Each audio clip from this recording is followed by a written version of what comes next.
వెంకటేశాయ.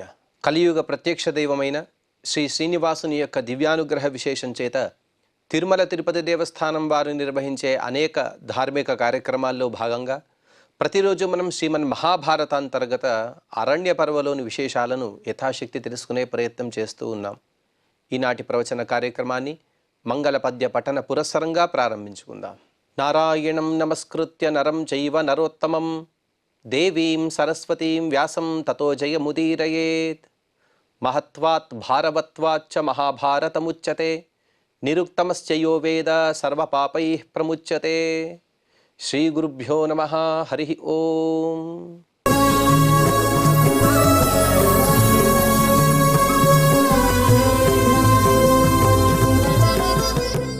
ద్రౌపదీదేవికి అలాగే యుధిష్ఠిరునికి సంవాదం.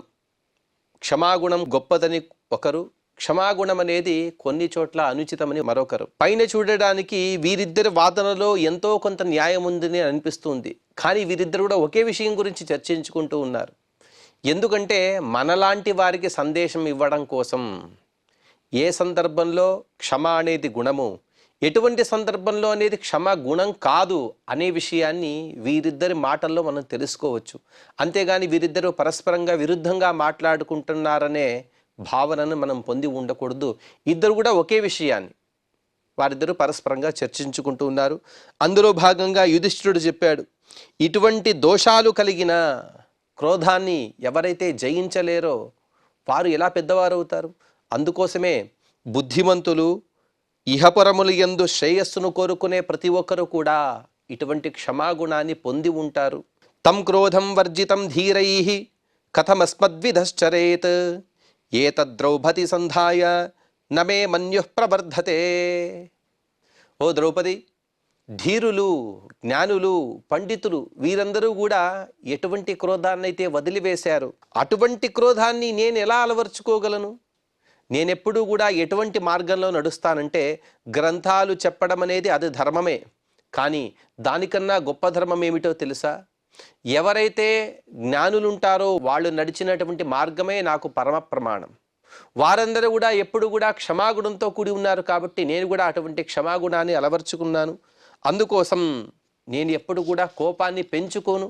తస్యాత్మానం సంత్యజతః లోకాన్ నశ్యంత్యనాత్మనః తస్మాత్ ద్రౌపద్యశక్తస్య మనోర్నియమనం స్మృతం. ఆ విధంగా దేహాన్ని వదిలివేసేవాడు, అలాగే నిగ్రహం లేనివాడు వీరందరూ కూడా ఉత్తమ లోకాన్ని పొందరు. అనగా ఎవరైతే కోపాన్ని పొంది ఉంటాడో, కోపాన్ని పొంది ఉన్న ప్రతి ఒక్కరు కూడా సాధారణంగా మానవులుగా పుట్టినవారు లేకపోతే దేవతలుగా ఉన్నవారు వారందరూ కూడా కోపాన్ని పొందుతారు. కానీ కోపాన్ని అస్థానంలో వారేమైనా ప్రయోగిస్తే వారికి కలగాల్సినటువంటి ఉత్తమ లోకాలని పొందలేరు.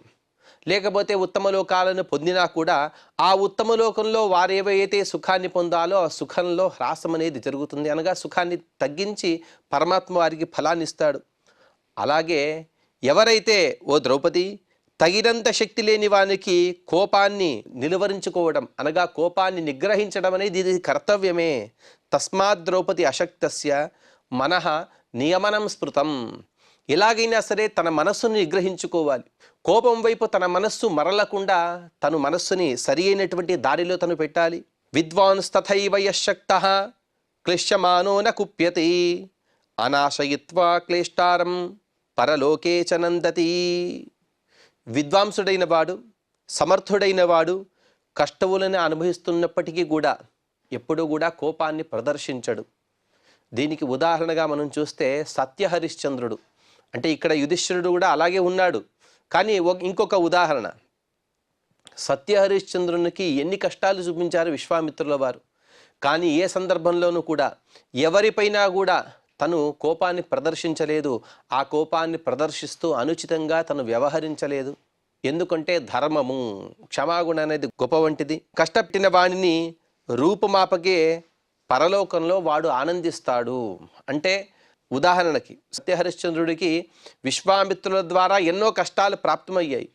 ఏ ఒక్క సందర్భంలో కూడా అదిగో ఈ విశ్వామిత్ర మహర్షి వలన నాకు ఇన్ని కష్టాలు వచ్చాయి అని వారిని నిందించలేదు. తన భార్యనైనా చివరికి తన కుమారుడిని కోల్పోవలసి వచ్చింది. అంటే అదంతా కూడా ఒక విధమైనటువంటి నాటకంలాగా జరిగినటువంటి ఇతివృత్తాంతమే. పునః లోహితాశ్వుడు బతికి రావడం ఇత్యాది కథలను కూడా మనం వినే ఉంటాం. ఆ విధంగా ఉన్నప్పటికీ కూడా ఎన్ని కష్టాలు వచ్చినా కూడా తన కష్టాలకు తన ప్రారంధమే కారణమని అనుకున్నాడు కానీ మరొకరు కారణమని వారిని నిందించలేదు కదా. తస్మాత్ బలవతా చైవ దుర్బలేన చ నిత్యదా క్షంతవ్యం పురుషేణాహు ఆపత్స్వ్యపి విజానత. సరే, ఈ కష్టాన్ని ఎవరైతే భరిస్తాడో వాడు క్షమాగుణవంతుడు, వాడు గొప్పవాడు. కానీ భరించలేని వాడు ఉంటాడు కదా, వారు ఖచ్చితంగా కోపాన్ని ప్రదర్శిస్తాడు కదా. అంటే అందుకు యుధిష్ఠిరుడు చెబుతూ ఉన్నాడు, అలా కుదరనే కుదరదు. బలవతా చైవ దుర్బలేన చ నిత్యదా. వాడు బలవంతుడైనా సరే లేకపోతే దుర్బలుడైనా సరే ఎప్పుడూ అయినా తనకి ఎన్ని ఆపదలు వచ్చినప్పటికీ కూడా సాధారణ సందర్భంలో ప్రశాంతంగా ఉండటం అనేది ఒకటి. దానికన్నా గొప్పది ఎన్నో ఆపదలు వచ్చినప్పటికీ కూడా, ఉదాహరణకి మన ఇంట్లో ఎన్నో శుభాశుభ కార్యక్రమాలు జరుగుతూ ఉంటాయి. అప్పుడెంతో హడావిడి పడుతూ ఉంటాం. ఆ సందర్భంలో కూడా కాస్త ఏవైనా లోపాలైతే ఆ లోపాలు మనం సరి చేసుకోవాలి, కానీ ఆ సందర్భంలో కోపాన్ని ప్రదర్శించకూడదు. అదేంటండి, ఇంట్లో ఇంత ఉన్నప్పుడు కూడా ఎవరైనా సరిగ్గా పని చేయకపోతే వారిని నిందించడం అనేది భావ్యమే కదా. అంటే ఆ నిందన కూడా ఎలా ఉండాలంటే ఇతరుల ముందు వారిని అవమానపరచక, వాడికి వాడు తప్పు తెలుసుకునేట్టుగా చేస్తూ, ఆ తప్పు వలన ఇతరికి ఎటువంటి అసౌకర్యాన్ని గురి చేయక మన కోపాన్ని ప్రదర్శిస్తే అది యుక్తమే. అలా కాకుండా వాడిని నిందిస్తూ వాడిని అవమానపరుస్తూ అలాగే చూసేటువంటి వారికంతా కూడా వెగటుగా వచ్చేట్టుగా మనం వ్యవహరిస్తే అది కోపం అనేది దోషమైపోతుంది. అందుకోసమే యుధిష్ఠిరుడు చెబుతున్నాడు, బలవంతుడైన దుర్బలుడైన ఎన్ని ఆపదలు వచ్చినప్పటికీ కూడా తన కోపాన్ని నిగ్రహించుకోవాలి. మన్యోర్హి విజయం కృష్ణే ప్రశంసంతీహ సాధవః క్షమావతో జయో నిత్యం సాధోరిహ సతామతం. ఓ ద్రౌపది, కోపమును జయించుట సాధవులు ఈ లోకంలో ఎంతో ప్రశంసిస్తారు. ప్రతి ఒక్క సజ్జనుడు కూడా కోపాన్ని జయించమని చెబుతారు. అలాగే కోపాన్ని జయించిన వారిని ప్రశంసిస్తూ ఉంటారు. సాధువైన క్షమాగుణం కలిగిన వారికి జయం అనేది తథ్యమే.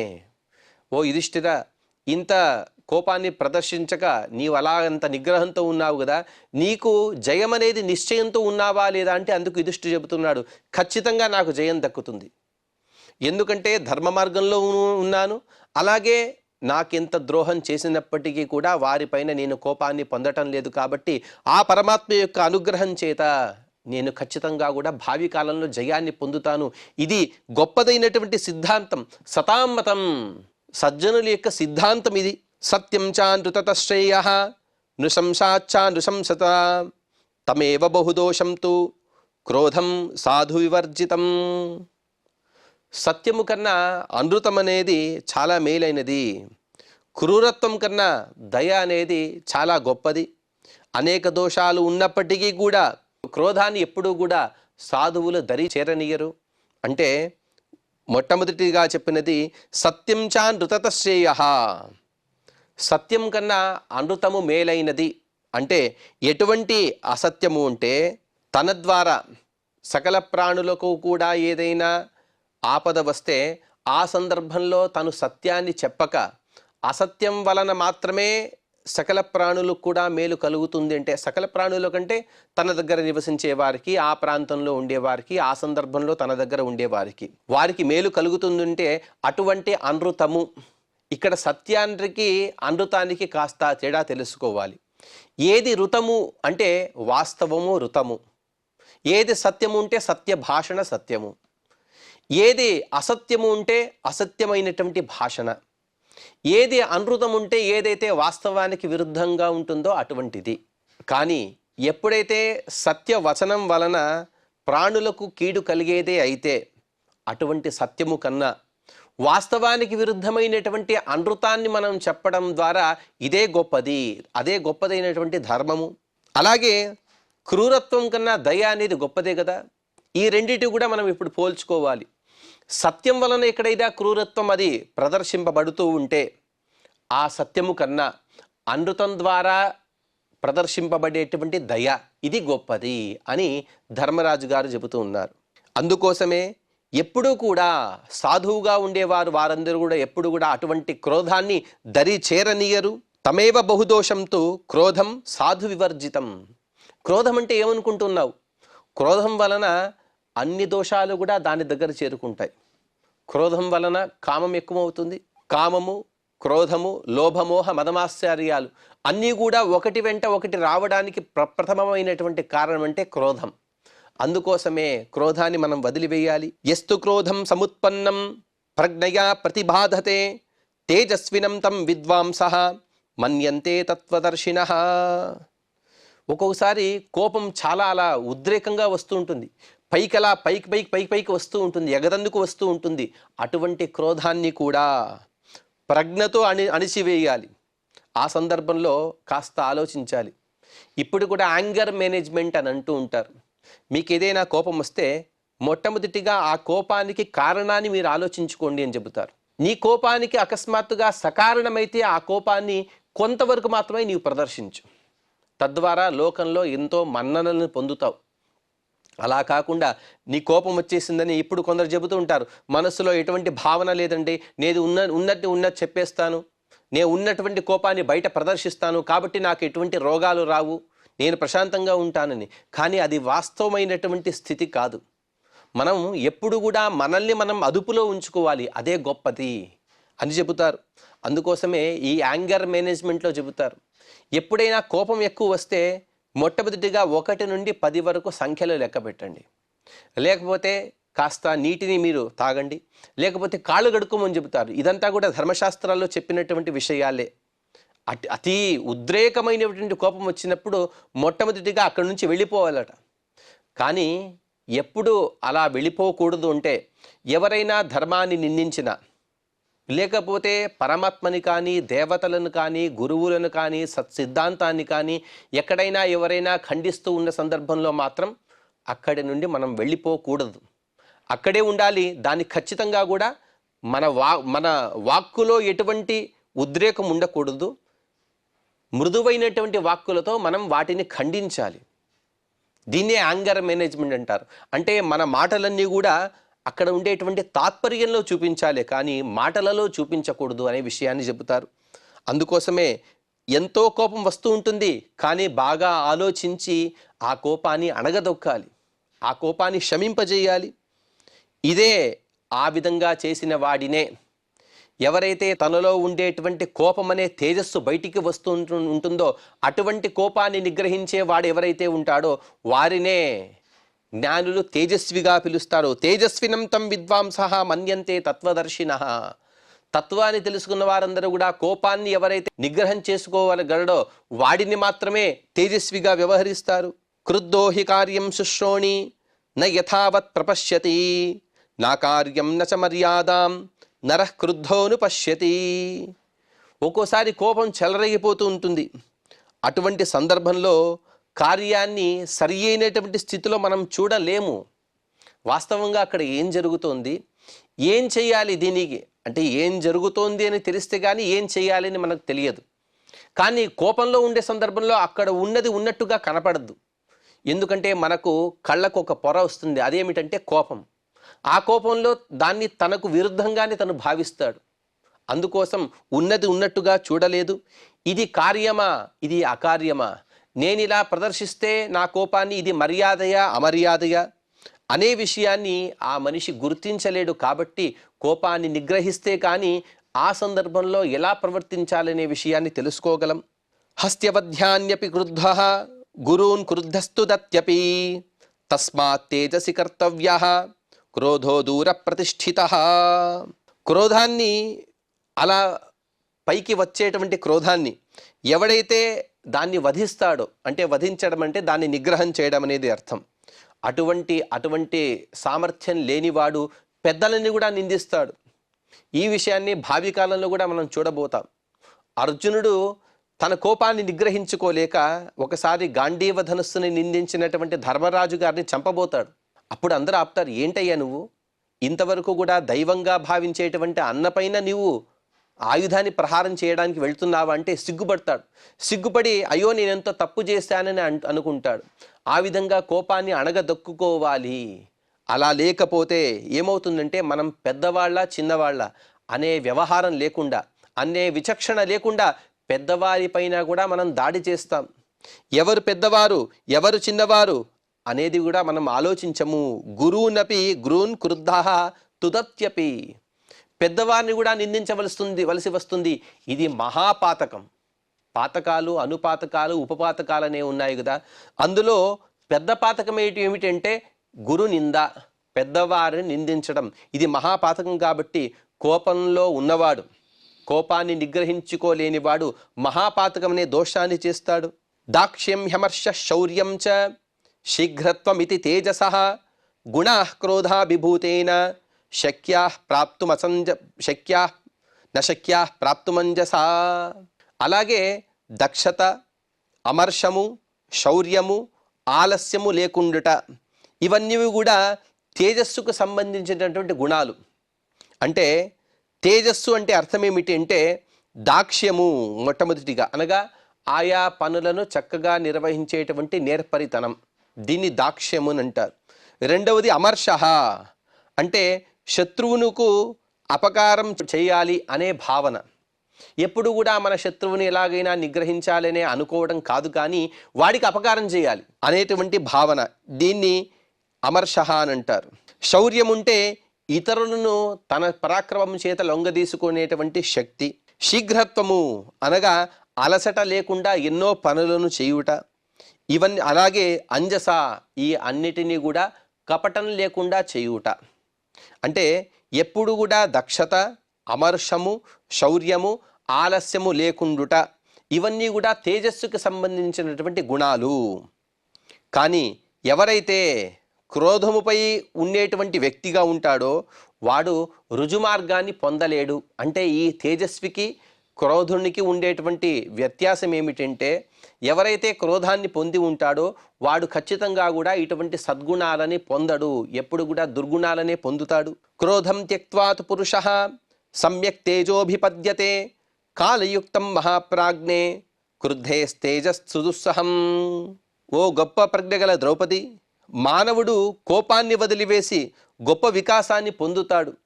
ఎప్పుడు అంటే ఉచిత కాలంలో తను ప్రయోగించేటువంటి పరాక్రమము, కోపము, ఇదంతా కూడా ఎదుటి వారికి సహింపబడేటువంటి సందర్భంలో మాత్రమే. ఎప్పుడైతే మన కోపాన్ని కానీ మన పరాక్రమాన్ని కానీ ఎదుటిగా ఉండేటువంటి వ్యక్తిపైన మనం ప్రదర్శిస్తాం, కానీ అస్థానే వాటిని చేయకూడదు.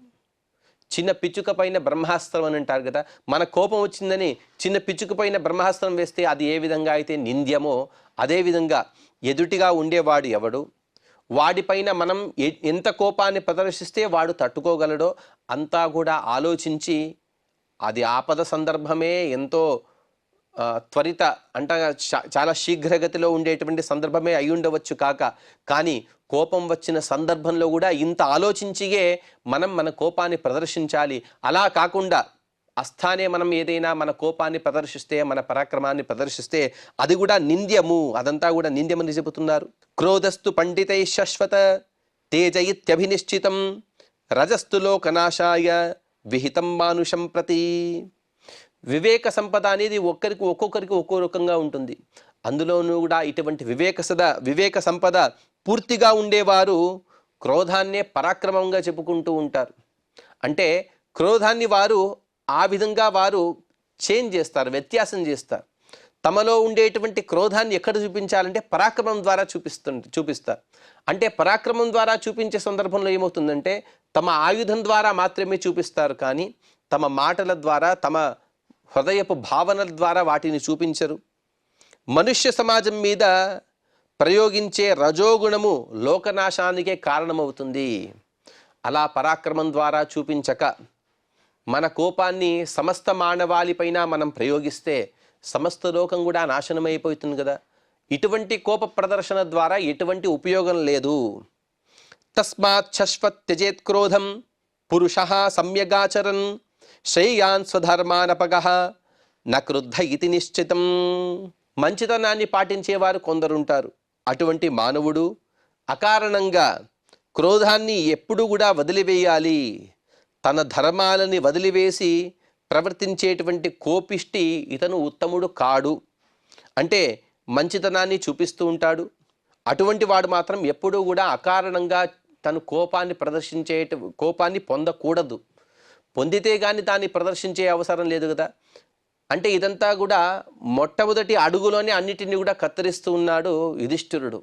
కోపాన్ని పొందితే నీవు ప్రదర్శించాలి, ఆ కోపాన్నే పొందవద్దు అని చెబుతూ ఉన్నాడు. కానీ తన ధర్మాన్ని మొత్తాన్ని కూడా వదిలివేసి కోపాన్ని ప్రదర్శించడంలో ఎవరికీ పురుషార్థం లేదు. తను చేసినటువంటి తపస్సు, తను చేసినటువంటి పుణ్యము ఇదంతా కూడా హాసమైపోతుంది, ఇదంతా కూడా నష్టమైపోతుంది. కాబట్టి అటువంటి కోపాన్ని పొందకపోవడమే మంచిది. ఇది సర్వమబుద్ధీనాం అతిక్రాంతమచేతసాం అతిక్రామో మద్విదస్య కథం స్విత్స్యాదనింద్యతే. వివేకం లేనివారు, మనోబలము నశించిన వారు దేన్ని కూడా లెక్క చేయరుగాక. కానీ ప్రజలందరూ కూడా ఎప్పుడు కూడా దేన్నైతే నిందిస్తారో అటువంటి దానిని నేనెలా ఆచరించగలను? అంటే వివేకం లేని వాడికి మనం చెప్పే అవసరం లేదు, ఎందుకంటే మనం ఎంత చెప్పినా కూడా వినడు. కానీ ప్రజలందరూ కూడా నిశితంగా గమనిస్తూ ఉంటారు. రాజుగా ఉండేవాడు ఎలా ఉన్నాడు, ఉత్తమ స్థానంలో ఉండేటువంటి వారిని అనుసరించడానికి సమస్తలు కూడా ప్రయత్నిస్తారు. నేను గొప్ప చక్రవర్తి స్థానంలో ఉన్నాను ఇప్పుడు. ఈ చక్రవర్తి స్థానంలో ఉంటూ రాజసూయాగం అనే మహాయాగాన్ని చేసినటువంటి నేను కోపాన్ని ప్రదర్శిస్తే ప్రజలందరూ కూడా ఏమనుకుంటారు చెప్పు? ధర్మరాజు లాంటి వాడే కోపాన్ని ప్రదర్శించాడంటే నేను కూడా కోపాన్ని పొందడం అనేది ధర్మమని అనుకుంటారు. వారు కూడా కోపాన్ని ప్రదర్శించి సమస్త లోక నాశనానికి కారణమవుతారు. ఈ విధంగా నేను ప్రవర్తించడం సరియేనా? యది నస్యుర్మనుష్యేషు క్షమిణః పృథివీ సమాః నస్యాత్పంధిర్మనుష్యాణం క్రోధమూలో హి నిగ్రహః. నీవు ఇప్పుడు చెబుతున్నావు కదా, క్రోధమూలో హి నిగ్రహః. క్రోధాన్ని ప్రదర్శించకపోతే సమస్త లోకం కూడా అస్తవ్యస్తమైపోతుంది. సరే, ఎప్పుడు కూడా క్రోధాన్ని ప్రదర్శించాలి అని అనుకుందాం. ఆ విధంగా ప్రదర్శిస్తూ పోతే యుధిష్ఠిర్ మనుష్యేషు క్షమిణః పృథివీ సమాః. ఒకవేళ ప్రపంచంలో భూమికి సమానమైనటువంటి సహనశీలులు లేకపోతే వారు కూడా ఎప్పుడు కూడా క్రోధాన్ని ప్రదర్శిస్తూ ఉంటే నస్యాత్పంథిర్ మనుష్యాణం, మనుష్యుని యొక్క స్థితిగతులే లేవు. కోపాన్ని పొందుతూ సమస్త ప్రాణికోటి కూడా, మనిషి తప్ప మిగతా ప్రాణులకు కూడా కోపం అనేది ఎప్పుడు కూడా హద్దులు మీరితే ఆ ప్రాణులన్నీ కూడా మనిషి పైన దాడి చేస్తాయి. ప్రాణులన్నీ కూడా మనిషి పైన దాడి చేస్తే ఒక్క క్షణం చాలు లోకం మొత్తం నాశనం అయిపోతుంది. పరస్పరంగా ఈ విధంగా కలహాన్ని పొందుతూ, అంటే వేరే జంతువులు సరే మనుషుల విషయమే తీసుకుందాం. రాజుగా ఉండేవాడు తన కోపాన్ని నిగ్రహించలేకపోతే, ఎప్పుడు కూడా అధికమైనటువంటి కోపాన్ని ప్రదర్శిస్తూ పోతే, తన కోపం వచ్చిన వెంటనే రాజ్యంలో ఉండేటువంటి నరసంహారం చేస్తాడు, ఎందరో నరులను సంహరిస్తాడు. తద్వారా ఎవరికి ఉపయోగం ఉన్నది? అందుకోసమే పృథివీ సమాః క్షమిణః, పృథివీ సమానమైనటువంటి క్షమాగుణం కలిగిన వారు ఉన్నారు కాబట్టే ఇప్పుడు ప్రపంచం నిలబడి ఉన్నది. కాబట్టి అన్నిటికన్నా గొప్పదైన గుణం ఏమిటంటే క్షమాగుణమే. అభిషిక్తో హ్యభిషిచే దాహాన్యాద్ గురుణా హతః ఏవం వినాశో భూతానాం అధర్మః ప్రతిథో భవేత్. తనని ఎవరైతే ఉడికిస్తూ ఉంటాడో, అనగా తనకు కోపాన్ని వచ్చే విధంగా ఎవరైతే చేస్తూ ఉంటాడో వాడు కూడా పరులను అదే విధంగా చేయాలా? గురువులు తనను కొట్టారని శిష్యులు కూడా గురువులను కొట్టాలా? అంటే ఆ విధంగా చేస్తే సమస్త భూతాలు కూడా నశించిపోతాయి. ఒక గురుకులం ఉన్నది. ఆ గురుకులంలో ఉండే శిష్యుడేదో తప్పు చేశాడని గురువు గారు అతన్ని దండించారు. ఆ దండించారనే కోపంతో ఈ శిష్యుడు కూడా గురువు పైన దండెత్తి పెడితే గురువును కూడా తను నిందిస్తూ లేకపోతే తనని దండిస్తే దానికేమైనా ఉపయోగం ఉన్నదా? ఈ విధంగా క్షమాగుణం అనేది ఆ గురుకులాభ్యాసం నుండే వారికి నేర్పిస్తూ ఉంటారు. నాయనా, ఎప్పుడైనా సరే నీవు తప్పు చేస్తే పెద్దవారు నిన్ను శిక్షిస్తే ఆ శిక్షను నీవు స్వీకరించాలి. ఆ శిక్ష అనేది నీవు చేసినటువంటి తప్పు ఇంకొకసారి చేయకూడదు, అందుకోసం చెప్పేదే ఆ శిక్ష. అంతేకాని నిన్ను కొట్టడంలో, నీకు వాతలు వచ్చే విధంగా కొట్టడంలో దానికి ఎటువంటి తాత్పర్యం లేదు, దానికి ఎటువంటి ప్రయోజనం లేదు. ఈ తప్పు చేసినటువంటి తప్పు ఇంకొకసారి చేయకూడదు అనేదే దండనీతి. ఆ దండనీతి లేనిదే ప్రపంచమంతా కూడా అల్లకల్లోలం అయిపోతుంది కదా. ఎప్పుడైతే శిష్యుడు ఆ క్షమాగుణాన్ని అలవర్చుకుంటాడో, అవును కదా నేను చేసింది తప్పు, అందుకోసమే నా గురువు గారు నన్ను దండించారు అని తను ఆలోచన చేయాలి. ఆ విధంగా ఆలోచించినందుకే ఎప్పుడూ కూడా ప్రజాపాలన, ప్రజల యొక్క ముందుకు వెళ్ళడం, వారందరూ కూడా అభివృద్ధిని పొందటం అనేది సాధ్యము. అలా లేకుండా చిన్నవాడు పైవారి పైన చేయి ఎత్తితే అది వినాశనానికే కారణము. ఏవం వినాశో భూతానాం అధర్మ ప్రతితో భవేత్. అన్నిటా కూడా అధర్మం అనేది విజృంభిస్తుంది, అధర్మమే అన్నిటా కూడా వ్యాపిస్తుంది. కాబట్టి క్షమాగుణం అనేది చిన్నప్పటి నుండి కూడా మనం అలవాటు చేయాలి. అకృష్ట పురుష సర్వం ప్రత్యాక్రోశేదనంతరం ప్రతిహన్యాధతశ్చైవ తథా హింస్యాచ్చ హింసితః. తనపైన ఎందరో ఎన్నో నిందలను వేస్తూ ఉంటారు. వెంటనే వారిని మాటలతో తను కూడా హింసించకూడదు. తనని అలా చేయకుండా తనని హింసించాడి వాడు కూడా వీడిని హింసిస్తూ పోతే, తనన్ను కొట్టాడని వీడు కూడా అలాగే హింసిస్తూ పోతే ఏమవుతుంది అనే విషయాన్ని తర్వాత 2 శ్లోకాలు చెబుతున్నారు. హన్యుర్హి పితరః పుత్రాన్ పుత్రాశ్చాపి తథా పితॄన్ హన్యుశ్చ పతయో భార్యాః పతీన్ భార్యాస్తథైవ చ ఏవం సంకుపితే లోకే జన్మకృష్టేన విద్యతే ప్రజానాం సంధిమూలం హి జన్మ విద్ధి శుభాననే. తండ్రి కొడుకులను దండిస్తాడు, అలాగే కొడుకులు తన భార్యలను తన సంతానాన్ని తను దండిస్తాడు. భర్తలు భార్యలను, భార్యలు భర్తలను, ఈ విధంగా పరస్పరంగా చిన్న చిన్న దండనలు, కొందరి మాట ద్వారా సరిచేయడం. ఎప్పుడూ కూడా పెద్దవారిని చిన్నవారు కొట్టడం అనేది ఉండదు. కానీ పెద్దవారు తప్పు చేసే సందర్భంలో చిన్నవారు మాటల ద్వారా తను చెప్పవచ్చు. అలా కాకుండా పరస్పరంగా ఒకరినొకరు ఆ విధంగా వధించుకుంటూ పోతే, తప్పు చేశారంటే వారిని క్షమ లేకుండా వారిని వధించడం అనేదే అందరికీ శిక్ష అయితే. ఏవం సంకుపితే లోకే జన్మ కృష్ణ న విద్యతే. ఎవడు కూడా పుట్టి ఎటువంటి సార్థక్యము లేదు. పిల్లవాడిగా ఉన్నప్పుడు ఎన్నో తప్పులు చేస్తాం, కానీ తల్లిదండ్రులు బుద్ధి మాటలు చెప్పి వారిని సరైనటువంటి మార్గంలో నడపాలి. అలా కాకుండా వాడు తప్పు చేశాడని వాడిని అక్కడికక్కడే మనం దండిస్తూ పోతే వాడు పుట్టిన దానికి ఎటువంటి సార్థక్యం లేదు కదా. ప్రజానాం సంధిమూలం హి జన్మ విద్ధి శుభాననే. ప్రజలందరూ కూడా పుట్టారుంటే దానికి సంధియే కారణము, క్షమాగుణమే కారణము అనే విషయాన్ని యుధిష్ఠిరుడు చెబుతూ ఉన్నాడు. ఈ విధంగా యుధిష్ఠిరుడు ఇంకా కొన్ని మాటలను చెప్పబోతూ ఉన్నాడు. ఆ విషయాలను మనం తదుపరి ప్రవచనంలో తెలుసుకునే ప్రయత్నం చేద్దాం. ఈనాటి ప్రవచనాన్ని శ్రీ వెంకటేశ్వర స్వామి వారి పాద పద్మములందు సమర్పణ చేస్తూ క్షమాప్రార్థన మరియు మంగళ పద్యాన్ని పలుకుదాం. యదక్షరపదభ్రష్టం మాత్రాహీనం చ యద్భవేత్ తత్సర్వం క్షమ్యతాం దేవ నారాయణ నమోస్తుతే. శ్రియః కాంతాయ కళ్యాణ నిధయే నిధయేర్థినాం శ్రీవేంకటనివాసాయ శ్రీనివాసాయ మంగళం.